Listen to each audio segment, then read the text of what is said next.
Hey guys, it's Jen here from Mom Dad Cup of Kids, and today we are going to be talking about vaccinations when it comes to getting ready for your big trip around the world. Now, I know vaccinations are a hot topic, so I'm actually just giving you what we did, what our opinion is. Please don't take any offense for all those people who have opinions.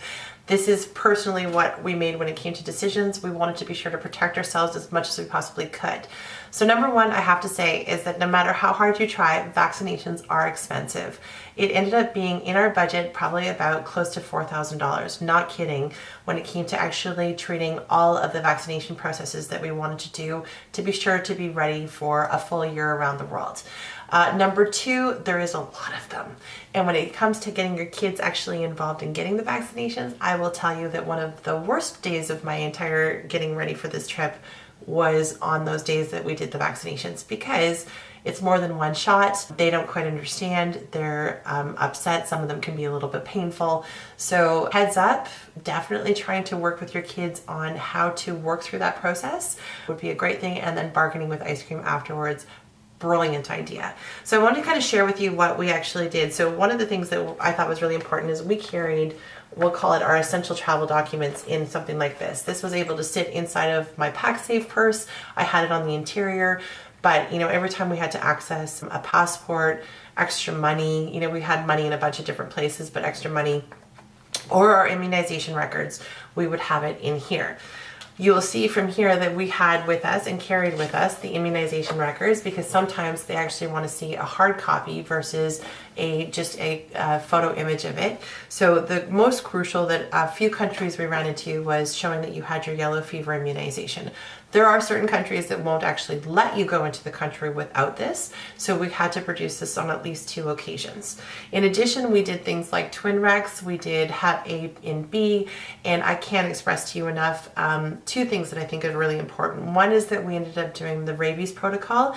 Now that is 3 shots, so the really important thing about getting your rabies shots in advance is that you should probably be starting about 5 months before you leave. Why is rabies important? Well, I can't express to you enough how many wild dogs there are in the world.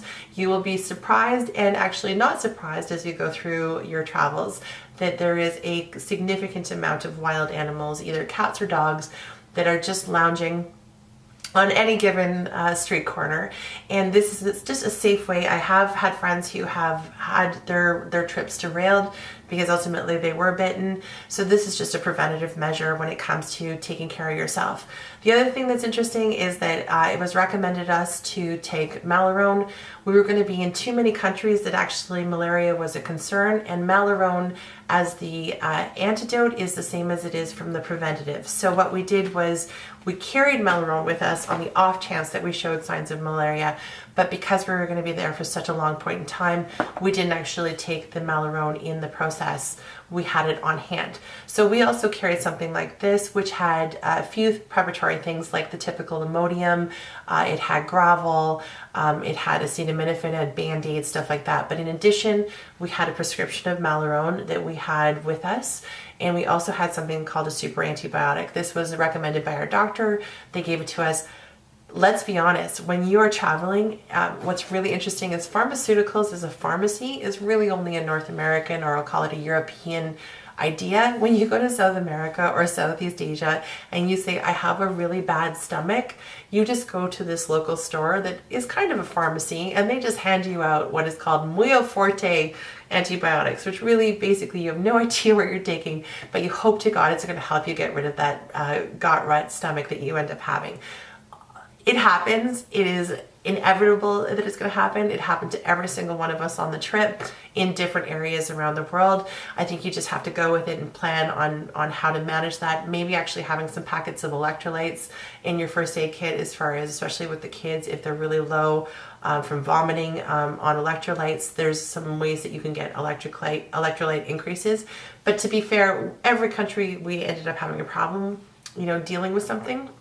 We just went locally. They had electrolyte packets there. They had Gatorade. There was a lot of different options that we could utilize. So I wasn't worried about that, or I'm not after having traveled, but certainly we had a lot of stuff in our first aid kit to prepare. The other one that I can't express enough is something like a Duke Roll. It's a traveler's diarrhea solution. as ingested as a liquid before you go, and then you take a second dose right before you leave. Here's the thing, during the last 6 months, we were on the road for longer. We distinctly started noticing a difference in our tummies after that 6 months. So I really do believe that over the course of the 6 months that we actually utilized the Dukoral vaccine, which is an oral vaccine, it was effective for us. It helped a lot because there is boiling water advisories and water advisories truly in the majority of the countries that we went to. If you're worried about what you're going to do, we had 2 canteens with us that were spritz canteens. You'll see in our packing videos. Alternatively, what we also did was we always bought a 10-liter bottle of water that we carried around and had with us either in the hostels, the Airbnbs, the hotels, or the pensions that we were at. And that was what we actually used on a daily basis in terms of brushing our teeth, washing our vegetables, and any consumables that actually had the water touching our mouth. This is really important because you just need to do as much as you can when it comes to prevention. It's just going to help. Trust me. Vaccinations are key. Someday I'll tell the horror story of what it was like getting those vaccinations done, but I definitely encourage you 5 or 6 months out of your trip.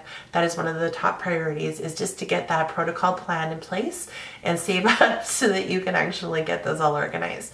Be sure to like, comment, and subscribe, and stay tuned to our next video and our playlist on what it was like traveling the world. Take care.